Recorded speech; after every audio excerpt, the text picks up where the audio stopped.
Welcome to the Half Yard Line. I'm Tim. And I am Luke. And Luke, a divisional round of the playoffs. We would make fun of Super Wildcard Weekend, but the divisional round just seems odd.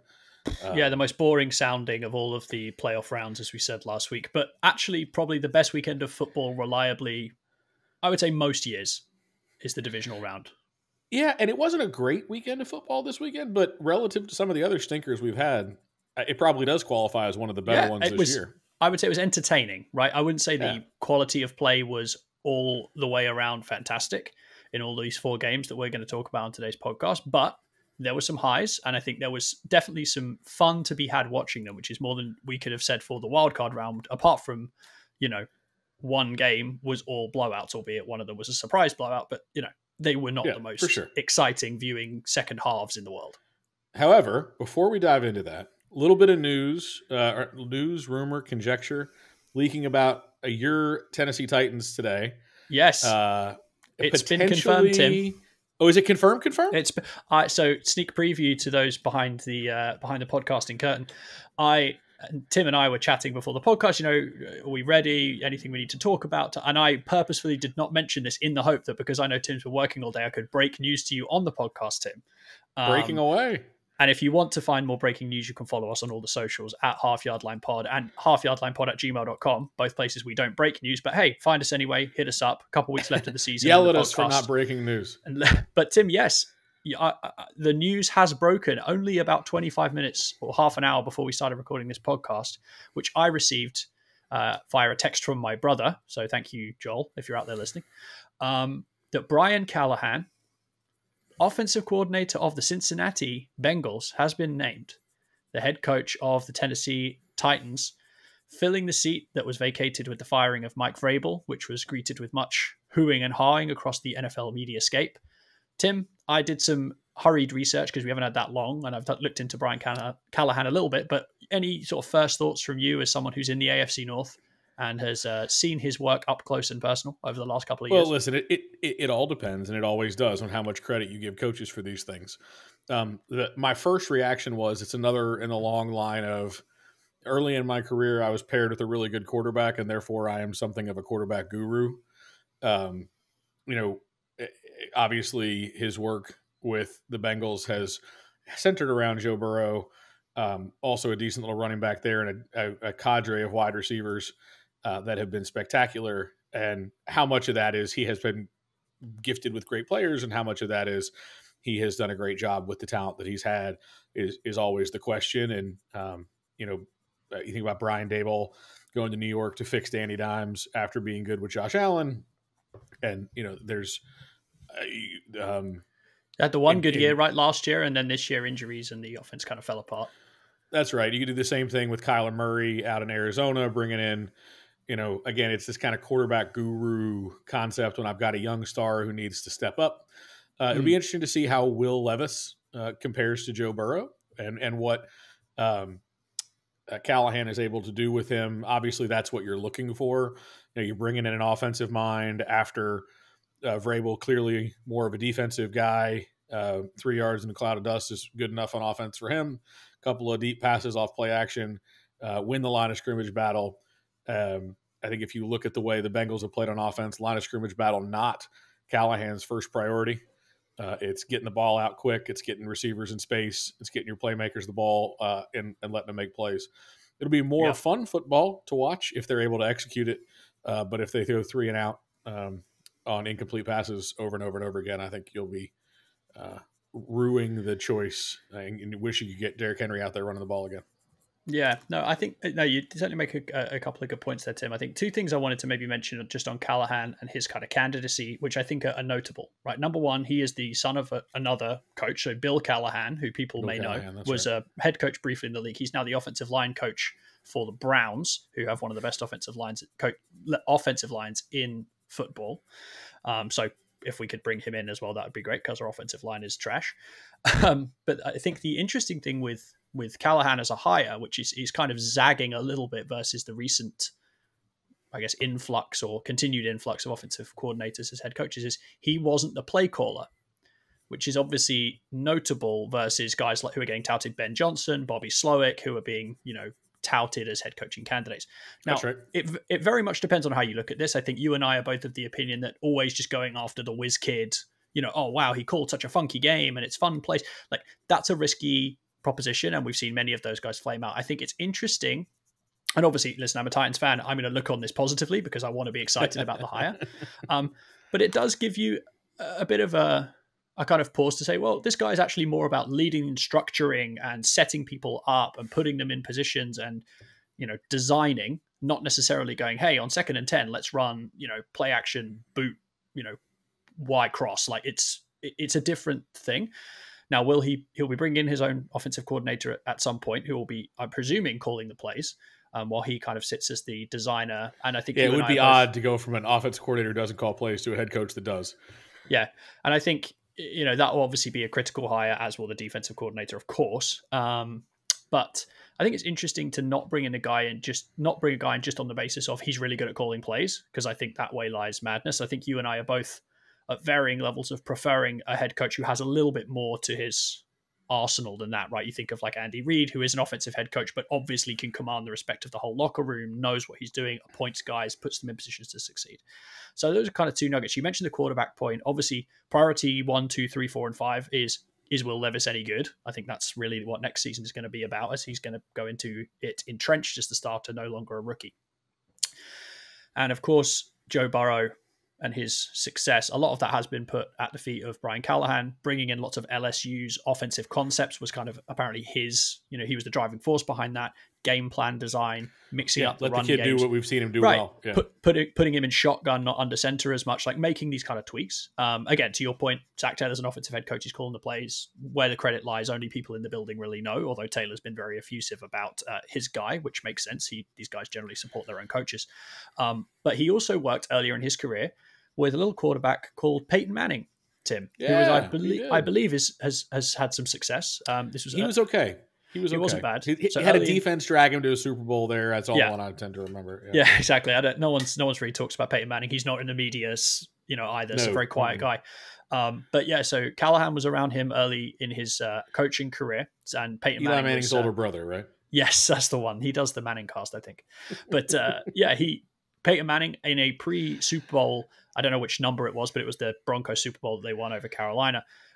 He said, this guy's been huge for me. I think he's going to be a future head coach. Was full of praise for the guy when he was just a young buck. And then he went over to Detroit and worked with Matthew Stafford, who was obviously pretty good at playing quarterback as well. Also pretty good. And the fourth quarterback in that sequence, you obviously got three fantastic talents, right? Peyton Manning, as we said, fairly good. Matthew Stafford, pretty damn good. Joe Burrow, pretty damn good.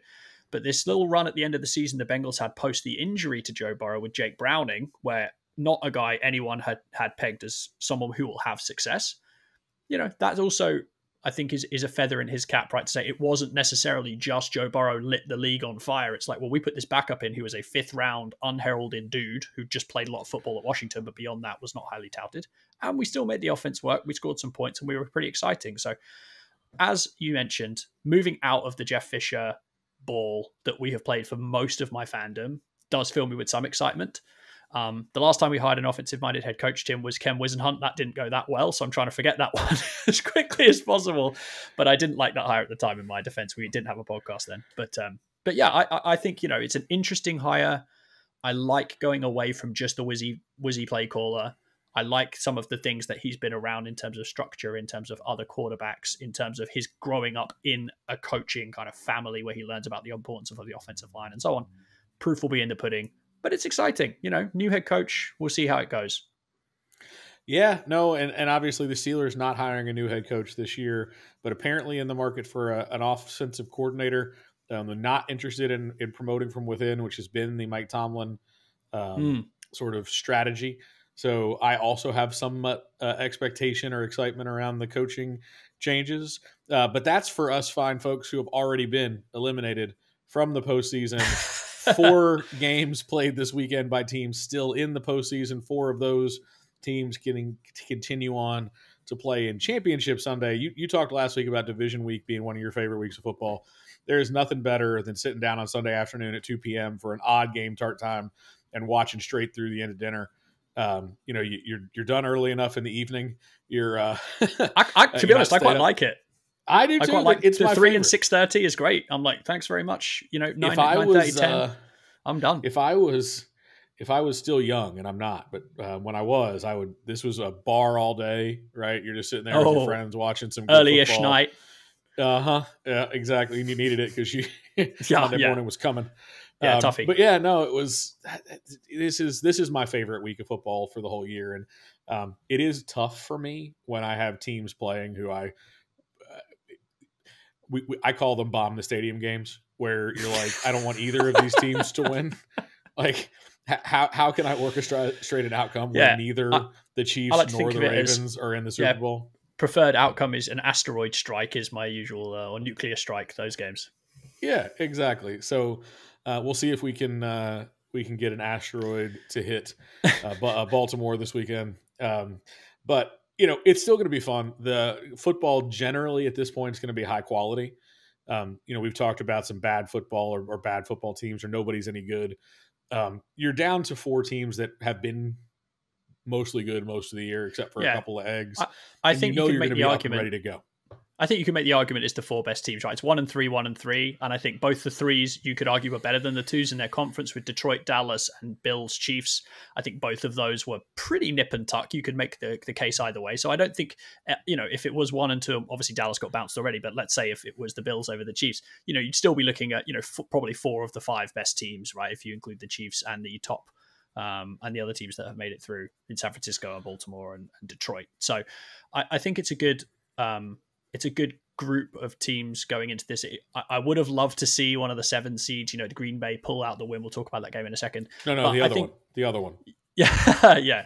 I mean, either or both would have been absolutely fine. But why don't we start, Tim, with the game that we both sat through? This was comfortably the worst of the 4 games, and it was the first one, Houston at Baltimore, 34-10 Ravens final. To be honest, this isn't really a game that I have a huge amount to speak on, apart from the fact that the Ravens, it turns out, once they settle down, are a lot better at every position pretty much than the Texans are. Just some stats, and I'll throw it over to you, Tim. I mean, if you just look at the box score afterwards, not always tells the story, but sometimes it kind of does. Ravens had 22 first downs to Houston's 10. They had 352 yards to Houston's 213. They had 229 rush yards to 38 for Houston. They had 3 penalties. Houston had 11 penalties. These are all things that, when you add them up, result in teams winning games over other teams. The Ravens probably not that convincing for the first half, and then pulled away, seemed to settle down a little bit in the second. I know you didn't enjoy watching them stroll out of M&T Bank Stadium with the win, only to stroll back in next week and play the Chiefs, but any kind of overall thoughts on Houston at Baltimore? I did. So I thought, first of all, it was notable that Houston rushed the quarterback. They blitzed. They sent more than 4 guys 70% of the plays against Baltimore, which is one of the highest rates of any team against any other team. And that's not normally how teams attack Lamar. You got a lot of people who put a spy out. You got to try to make sure he doesn't get around the edge. And it was successful in the first half. Now, Lamar played a very, what I would call, disciplined football game. 16 to 22 for 152 yards feels more like Russell Wilson than it does like Lamar Jackson. He added 100 yards rushing, most of those coming in the second half. And I think it was, I'm going to vomit a little bit when I say this, I think, so just be prepared. It was an excellent coaching job by John Harbaugh and his staff to really make the adjustment at halftime and say, okay, they're coming every play.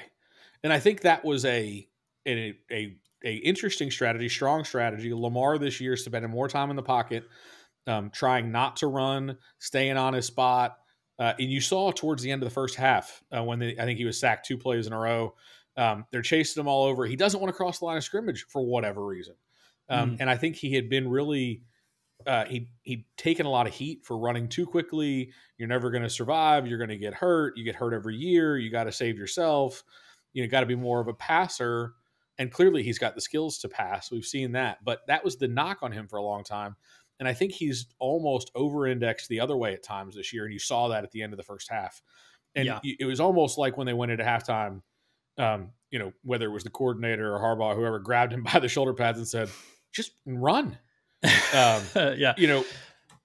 thought that was interesting. The other thing I would say, so Houston, interesting game plan. Baltimore, strong halftime adjustments to overcome it. Um, pure number of plays in this game, and it became because Baltimore was just absolutely dominating on the offensive line, particularly in the second half. But Baltimore, forget about the yards, attempted 42 rushes. The Houston Texans, 14. So you want to talk about commitment to establishing the run. These are both teams who have spectacular quarterbacks who have at times leaned on the pass. Baltimore has had every running back in the book. Gus Edwards just keeps on keeping on. Justice Hill obviously had a great game here. They brought in Dalvin Cook for reasons that aren't quite clear to me. He was by far the worst back in the game.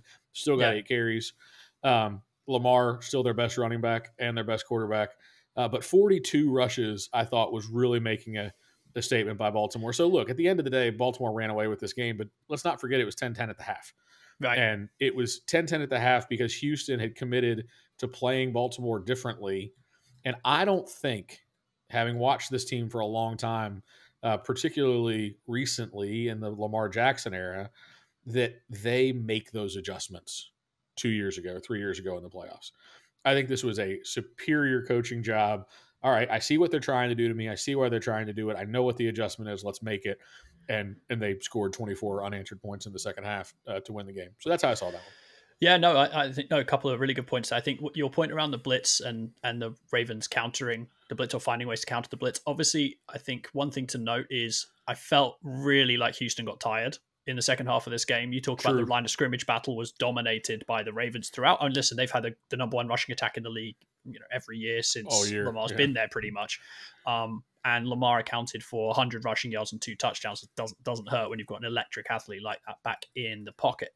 But your point is correct. They were getting home, they were troubling Lamar, and he wasn't moving around. So to your point, it could be coaching. It could also be Lamar just saying, F it, I'm the best guy on this field right now, and I'm going to go do it. But the other thing that I think is worth mentioning on your point is blitzing is really tiring. It doesn't get spoken about that much. Stamina for pass rushers is very hard. Guys like Aaron Donald or J.J. Watt, T.J. Watt, Max Crosby, Myles Garrett, Nick Bosa, these guys, a big part of why they're so good is that they stay on the field somehow.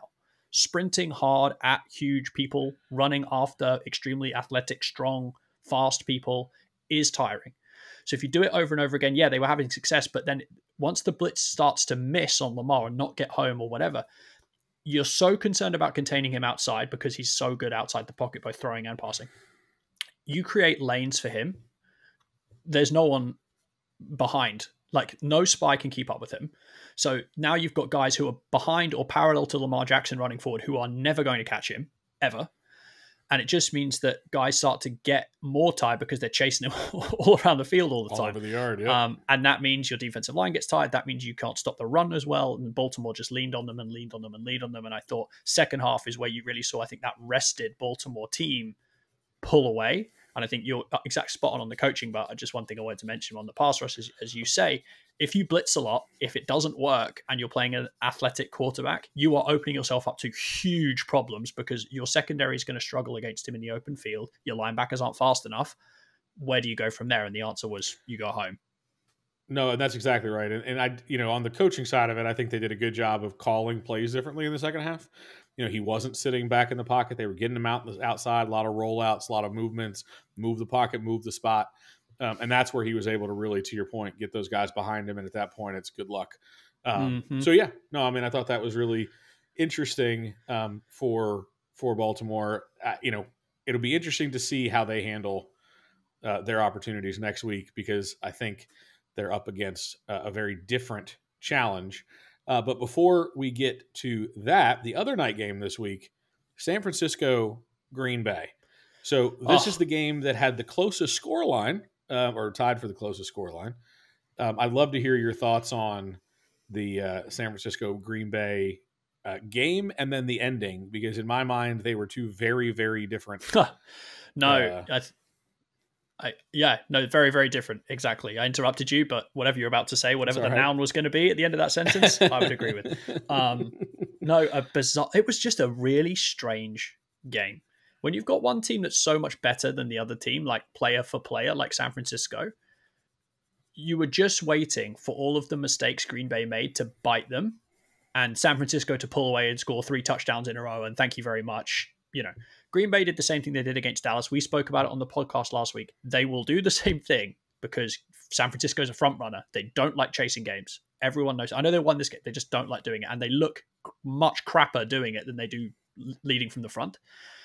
Green Bay, the main takeaway I'll have from this game, now if I throw it to you, Tim, I've got a few other notes on it, but just the Packers have to be kicking themselves. Like, this season's a success regardless, right? Jordan Love has caught fire late. You're ahead of schedule in the post-Aaron Rodgers era. You got a boatload of draft picks. If you made the postseason and got bounced against Dallas, no one would have said anything, right? It would have gone, great season.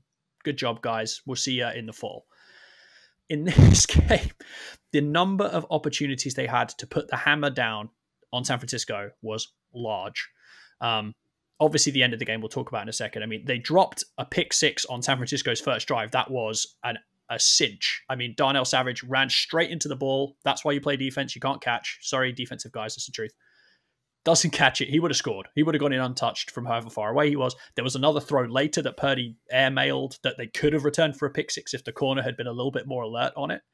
They obviously missed the field goal at the end, but the red zone and inside the 25-yard line is where this game was won and lost. So many are, right? Green Bay's been an unbelievable red zone team all year round, to the point where you think you're going to regress to the mean. And guess what? In this game, that's what happened.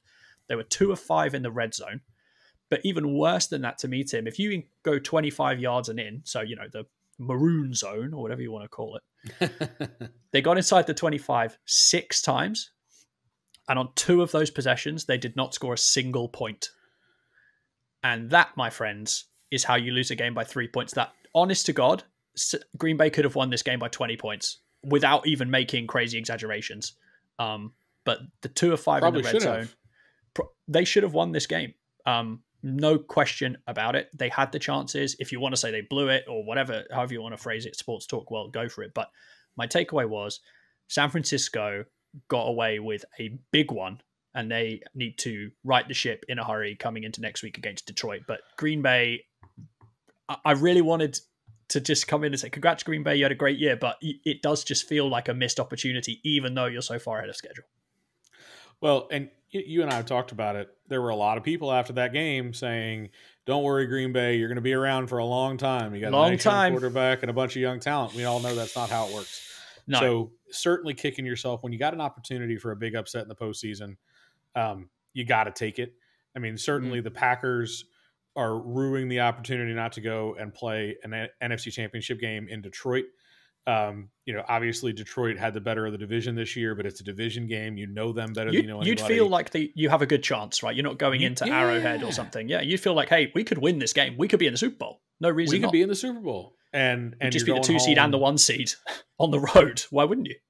Yeah, and you're headed home. And I think that's really tough for Packers fans. And to me, to look at the other side of this a little bit, the Niners, this was one of those games. It was like a Rorschach test for Brock Purdy fans, right? You confirmed your priors for Brock Purdy. If you thought Brock Purdy was overrated and would struggle when he didn't have the lead and would struggle when he had one of his playmakers missing, you watched the first half of this game. You watched the first 3 quarters of this game. You watched Brock Purdy have his highest off-target percentage at 28%. 28% of his passes were off-target. That's double his regular season rate when he was setting records for being unbelievably accurate. And it's because he didn't have a bloody wide-open receiver every single time they snapped the ball, which has been his the way he's operated all year long. And so you go 23 of 39 for 252 and a touchdown. By the way, the touchdown, came at the end of the game, opportunity to win, blah, blah, blah, blah, blah. But at the same time, he's the same guy who missed those plays all game. I think you texted me, this has got the feel of a Russell Wilson special.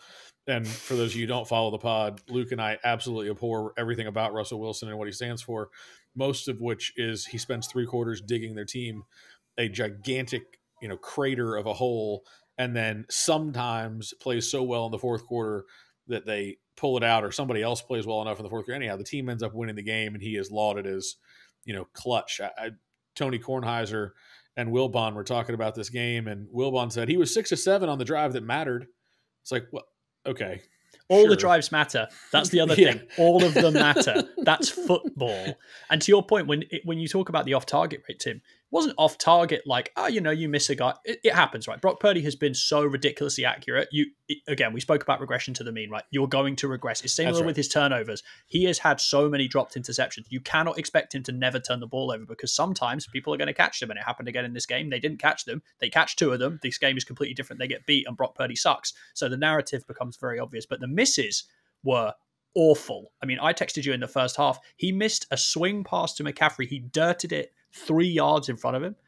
And Troy Aikman said this, and he just said it in like a passing way. And he's like, well, he struggles in the rain. I'm like, what? Like this is what? This is the guy who was being touted as the league MVP. This is not shitting on Brock Purdy. This is just saying you can't say, oh, he struggles in the rain. Like it wasn't, Kansas City in -30 last weekend. And to people who want to quote the hand size thing, because obviously that's always brought up at this time of year, right? With the draft coming up, his hands are the same size as Patrick Mahomes' hands. Patrick Mahomes, never seen him struggle in the elements. Obviously, he's got much stronger arm, but it's not all about something as simple as that. He had guys wide open that he missed. He had passes that sailed way over. There was one to Jawan Jennings later in the game that the broadcast was falling over themselves about how good it was. And I'm telling you right now, it was not on purpose. He just didn't look like he had control of the ball, and it kind of went up. The DB was standing where the ball actually landed, then took 2 steps forward, then jumped and missed it, and it ended up looking spectacular. But like, he just didn't seem to have any control of the football the whole way through the game, right up until the very, very end when he finally found it again. Credit to him. Last drive, he was good. Yeah, no, I think that's right. But let's not forget how much of this game they were kept in it by their defense. Jordan Love, 32 touchdowns and 11 interceptions on the season.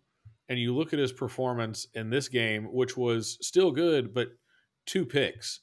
2 picks in a game after you've done 10 in a season is not the outing you were looking for in the playoffs. Obviously, San Francisco is a tough defense to throw the ball against.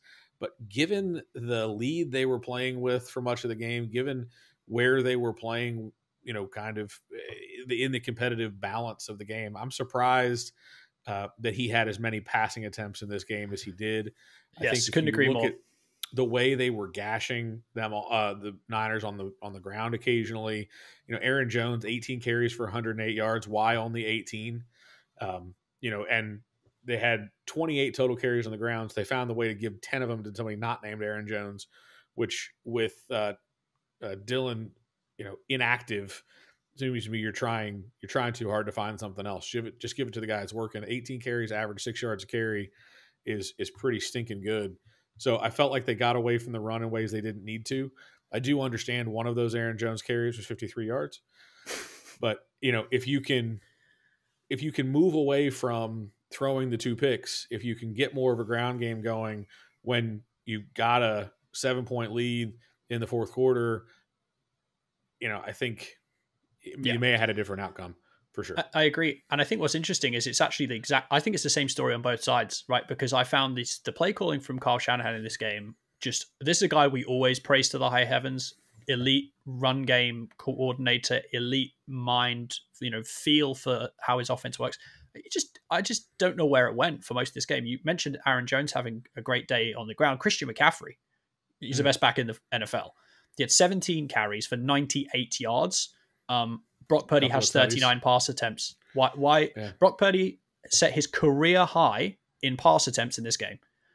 In the rain, in a game when where he was off target. Yep. He's playing badly. Like, you don't have to be a Brock Purdy apologist or hater or anything to say he played not very well in this game. That's just how it was for 3 quarters and however many series it was before the end. He didn't play very well. That's fine. You got the best running back in football. You got the best left tackle in football. You got the best blocking tight end in football. You got some of the best blocking wide receivers in football. Maybe give it to the future Hall of Fame running back who has lit up the NFL this season over and over and over again. No surprise on the drives they scored touchdowns on. Yeah. I mean, it legitimately would have a case if it was not always given to a quarterback. If it was a real fair reward, yeah. Yeah. And on the drives that they scored on, guess what? It's not rocket science sometimes, Kyle. I think he kind of overthought what was going on. Like the touchdown drive they had earlier in the game, which is when they started to look like themselves. They went McCaffrey, then they gave it to George Kittle, then George Kittle breaks a tackle and runs for another 25 yards. Then McCaffrey scores a 39-yard rushing touchdown where he breaks 3 tackles. And you're like, yeah, it's the playoffs. It's time to just give the ball to the good players. And I found the whole, well, Debo's out. I was like, they have the deepest offense in the league. You have 3 other all-pros on the offense who aren't Debo Samuel, and you have Brandon Ayuk on top of that. Or Ayuke, as Gronk called him, which made me laugh. But yeah, you should think, right, I get Debo Samuel's a fantastic player.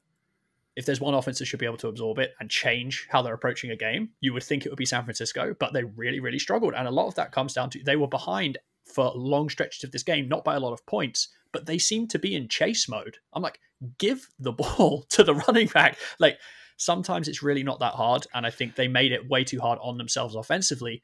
And, just to close, I just want to reiterate, it's the most passes you've ever asked Brock Purdy to throw in a game in his career to date, in a game that is arguably the worst game he's played.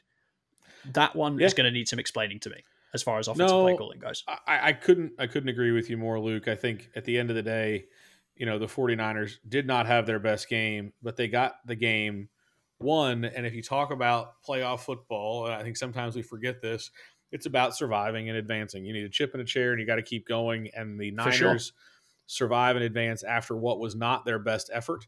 If you think back to last week, the Lions getting the win 24-23 over the Rams, survive and advance. They ran up a lead in the first half. They held on for dear life in the second half. They were the ones playing football again this weekend, and they had a little bit better performance on Sunday afternoon, at least end to end, if you will, than they had last week. If you look at sort of how they played in the second half, obviously electric in the fourth quarter. It was a fun game to watch, tight game between two teams who are both on the upswing, surprisingly. Obviously, Detroit in a very different way than Tampa. But I don't know. I think of the games I watched, I actually had more fun watching this one than I did the night game last night. So I'll toss it to you what you thought about Tampa, Detroit. Yeah, I think you're exactly right, Tim. A really entertaining game. I thought this is like the Baker Mayfieldiest game that's ever Baker Mayfielded. Like the Lions score points. It looks like it might get out of hand. Baker Mayfield does some scrappy-do, running around, throwing the ball, willing his team, and keeps them in the game, even right down to the end. Obviously, it was an 8-point winning margin for the Lions, 31-23.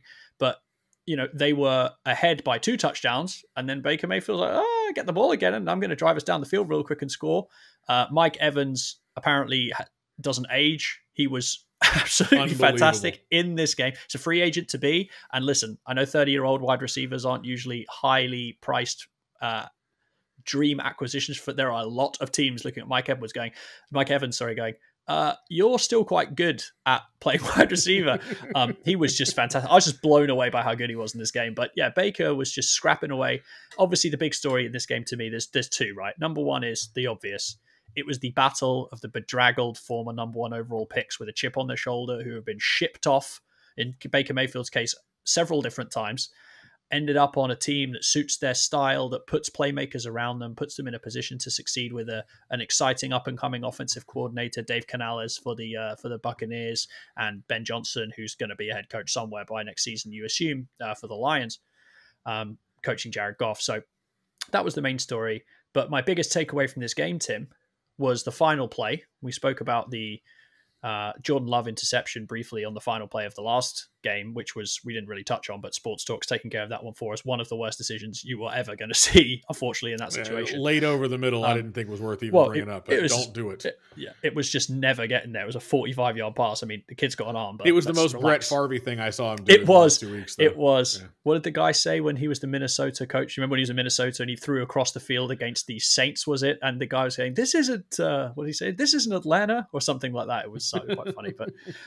But the last play of this game, more meaningful play, was also an interception by a former Jonas Gray Memorial Player of the Week in Derek Barnes. So that filled my heart with joy, Tim. Made a great play, read the inside route by K. Dotton and picked that puppy off. And then it led to the strangest sequence at the end of a game I can remember seeing in quite some time, which is saying a lot, which is the Bucks had a timeout and there was more time left than Detroit could have taken by using kneel downs. They took kneel downs too early. They didn't run a play. Then the Buccaneers still had a timeout and it was going to be 4th down and they didn't take it. And then the game just ended. And I was like, I get it. You're probably not going to win. But at the same time, why don't you just take maybe they fumbled a snap, like just one more play. And it was block a punt. It was, who knows? The Lions mismanaged it because they snapped the ball too early, which was stupid, and left too much time on the clock. Although I think there still would have been maybe a couple of seconds, but like just take the time out. Like, anyway, it was a weird ending to the game. But yeah, bedraggled number 1 picks. I enjoyed watching them both. Jonas Gray Memorial Player of the Week game sealing interception. Enjoyed that very much. What did you make of the Baker Goff Bowl? Yeah, I mean, I thought it was like I said, a really fun game. I did think it was an interestingly streaky game. You know, each team started slow. You know, a 3 and out for Detroit, followed by a turnover for Tampa. They both kind of get their feet under them with a field goal apiece after that. Then you have Detroit score a touchdown. The game sits 10-3 for a while. Right before halftime, you know, the 2-minute drill comes alive and Tampa scores a touchdown. You're 10-10. And then they exchange punts for a while. And so this is the second half drive chart. Punt, punt, punt, touchdown, touchdown, touchdown, punt, touchdown, touchdown, punt, interception. Like, we got punt, punt, punt, touchdown, touchdown, touchdown, punt, touchdown, touchdown. So in the span of 6 drives, 5 touchdowns after not a whole lot had been going on. And then you finish the game, obviously, punt, interception. Well, it's also exactly like you said about the Rams game, right? For the Lions, it was the same thing. It was like it was at the start. It was like touchdown, touchdown, touchdown, touchdown. And then second half was like punt, punt, field goal, punt, whatever. Like, yeah, they did it backwards here, right? They had 1 touchdown in the first half and then 3 rapid fire ones in the second half after kind of sitting on their hands. I thought it was more fun to watch them close the game on a streak. You know, to your point, the end did get a little bit sloppy. I'm not sure people were really paying attention to the clock in the way you should be at those times. It did look like Detroit might have been able to get a play or at least make Tampa, you know, they're on the 30. Presumably Detroit would have kicked the field goal on 4th down. Well, you might have been in a situation of like almost intention. Were they on their own 30 or was it the Bucks? Oh, they were the on Bucks side Tampa's of the field, 30. right? Yeah. Make them kick the field goal after the pick. Yeah. I mean, yeah, they could have done kind of a lot of different things. But they could have run around and tried to run the clock out. They could have. I mean, but you go into they snap the ball with 34 seconds left, so you could have made them do something. And you know, Hail Marys, things happen. I've never seen a team sort of with the defensive pass interference choose not to.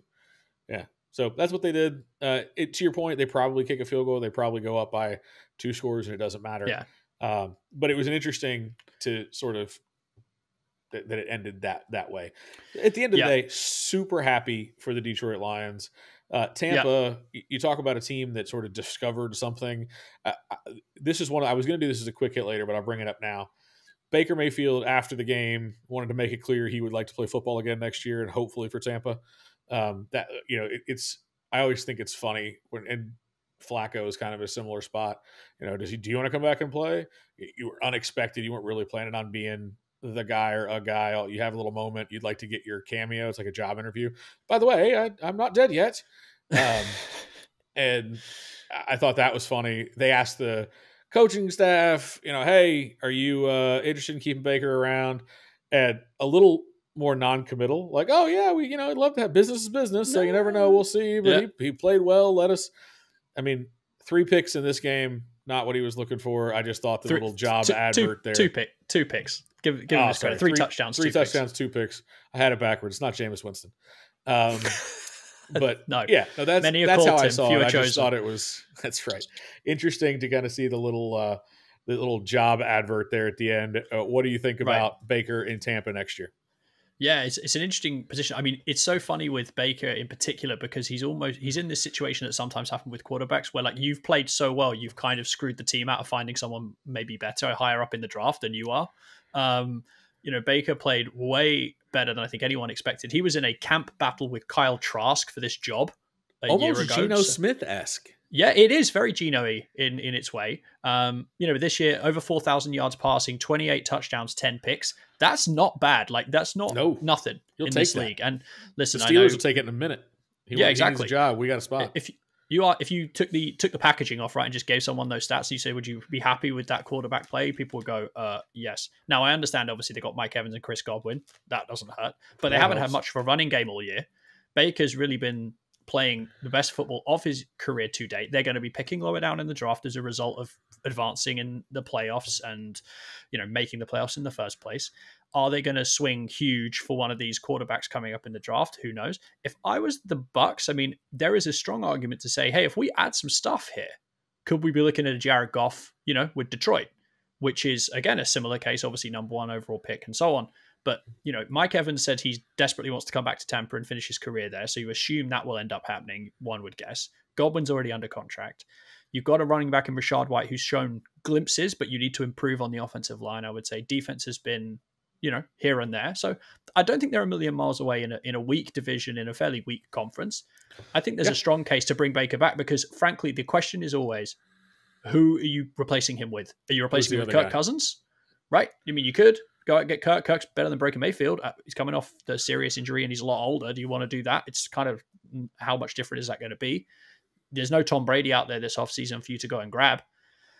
I think more like, except for Tom Brady, I think more likely than not, Baker's back as the week 1 starter next year. And I think good for him. He's earned it. And I'm pleased to see him doing well. He's quite an easy guy to root for, given what he's gone through in his career. And he's a very good salesman in the old ads. I think he's good in those as QBs. I think he's spectacular. I think, listen, it's very hard for me to feel bad for a Browns player.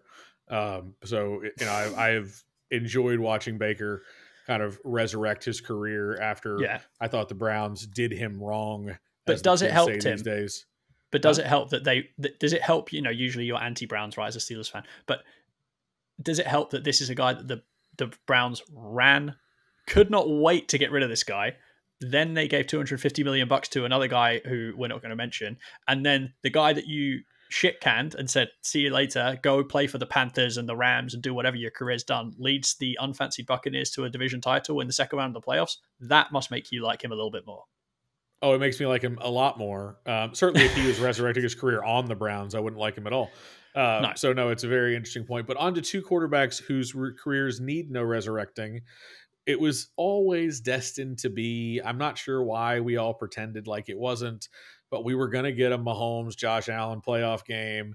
This one in Buffalo, almost as if it was scripted. So, not that the NFL is scripted. It is not. However, maybe it is a little bit.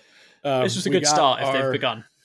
Yeah, we got our Mahomes, Josh Allen game. A game, I'll do a little bit on it here and then toss it to you, that at one point it looked like no one was going to play defense. And then all of a sudden it looked like no one was going to play offense. And then it looked like Buffalo was going to run away with it. And then it looked like Buffalo might win the game because Stephon Diggs dropped a ball. And then they end up losing the game. Everyone's going to blame the missed field goal. I would argue the play calling that led up to the missed field goal was infinitely worse than the missed field goal itself. Josh Allen giving up a dump-off pass to Stephon Diggs. It was certainly going to be a first down, but even if not, would have made the field goal 10 yards shorter.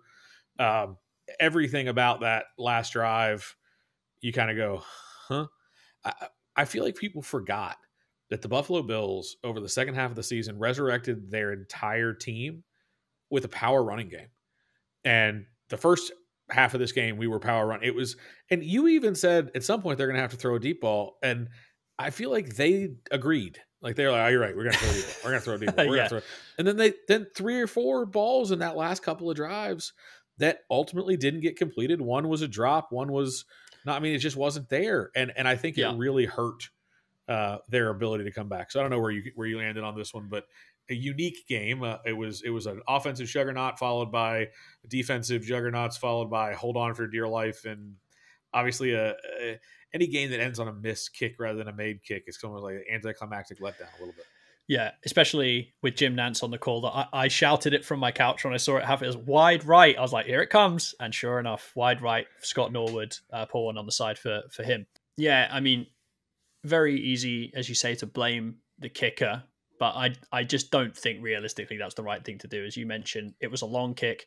It was windy as hell in that stadium. You could see from the shape of the ball, right? Like it came off Tyler Bass's foot. It looked like a pretty good kick. And then it just went way right. I mean, it missed the net on the right. Like that doesn't happen when you see guys kick NFL field goals. Even if they kind of slice it, it doesn't slice that much. So I think he's, carrying the can somewhat for other failings. But yeah, the Bills' small ball approach did work for a large part of this game. I mean, they didn't have a single explosive play in the entire game, 0 over 20 yards, which is kind of unheard of for this offense. Had some opportunities that they missed. Josh Allen was only 10 of 21 on passes beyond the line of scrimmage in this game, which is not a statistic you see very often. He only had 4.7 yards per attempt. Similar to Lamar, he picked up a lot of slack with his legs, as he is wont to do, scored a couple touchdowns that way. But the Bills, this really felt like it was the shot to me, right? You got a weakened Chiefs team where Kelsey's not had his worst year in a while. They've had injuries on the offensive side of the ball at times. They've had receivers costing them games, and McCole Hardman did his damnedest to pick up the baton that Kadarius Toney and MVS had handed to him by fumble touchbacking a play that A, he never should have gotten the ball, and B, when he got the ball, he should have just not tried to lunge for the goal line on 1st and goal. And yet they lost again, and they're at home. It's tough for the Bills because it's happened so many times. I mean, it's 4 straight division titles now. It's 5 straight playoff appearances. They've made 1 championship game in total, which guess who they lost to? Yep, the Chiefs. And even more galling than that is that every team that had a halftime lead in the playoffs so far had won, and the Bills lost. And even more galling than that, Tim, this was, to me, the fact of the weekend that I saw pulled up. I'm sure people have seen it, which is that the Chiefs traded up to the number 10 pick to select Patrick Mahomes. Right? We all remember, big trade. Do you know which team they traded with? Buffalo? Wow. It was the Buffalo Bills. It was the Buffalo Bills. So in 2017 NFL draft, the Chiefs traded up their first, their third, and a 2018 first to go from 27 up to 10 and take a gunslinging quarterback from Texas Tech called Patrick Mahomes II. That year, the Bills, who were under Rex Ryan's stewardship at that time, started Tyrod Taylor for a year. Next year, they took Josh Allen. Hey, Josh Allen's pretty damn good. Patrick Mahomes has a couple MVPs is and a on couple track of Super to be the Bowls. best quarterback who's ever played football.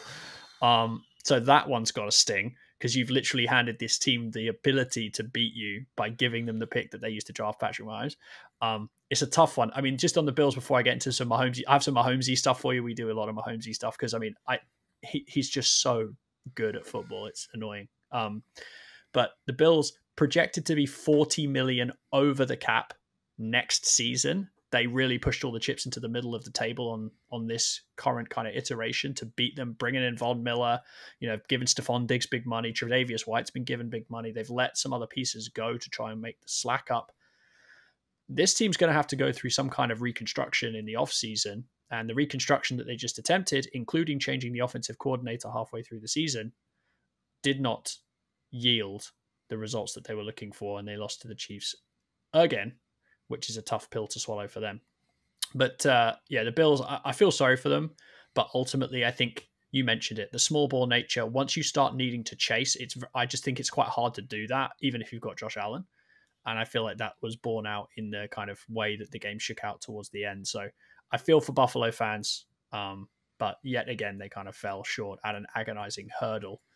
Do you want some Mahomesy stuff? You ready for some Mahomesy stuff? So he's now played 16 playoff games in his career. Obviously, that was the first road game that he'd played in his playoff career. Here are his statistics. So this, imagine this is a 16-game season. Kids, ask your parents about those. 4,561 yards, 38 touchdowns, 7 interceptions, and he's 13-3 in the playoffs. It's pretty. This is against the best teams that the NFL has. And don't get me wrong. Playing the vast majority of those games at home does not hurt you. However, 4,500 yards in 16 games and 38 including touchdowns. Playing many of those in, at home, but home is the frigid tundra of Kansas City. Windy. I mean, geez, Pete, that's we talk about this with Brady and the Chiefs. If I could just for a second, Brady he played more AFC Championship games than most quarterbacks play regular season games, and so you started seeing stats like this. And if you look at just Brady's division round playoffs, is a whole season, just as wild card playoffs is a whole season, just as AFC Championship games is. Played 44 playoff games, was it, at the end or something like that? Something ridiculous. And you can find stats like this. And when he retired, we talked about how it's never going to happen again. And we'll talk a little more about it in a second. But Kansas City, 6 straight AFC Championship games. Ever since that guy has never started a season of football and not finished it in the AFC Championship game or Super Bowl ever. Even Brady didn't do that, guys. Quite hard to do. Brady was 50%, and we thought that was really good. No, and we thought it's impossible. I mean, I just want to. I saw a comparison get made. I think it was Bomani Jones made it, which I thought was kind of spot on. Where he said Tom Brady's like Jack Nicklaus and Mahomes is like Tiger Woods. I was like, that kind of has the ring of Mahomes truth to it, right? Like car. Tom Brady, the greatest winner. Yeah, get into some questionable off-field stuff, but yeah, the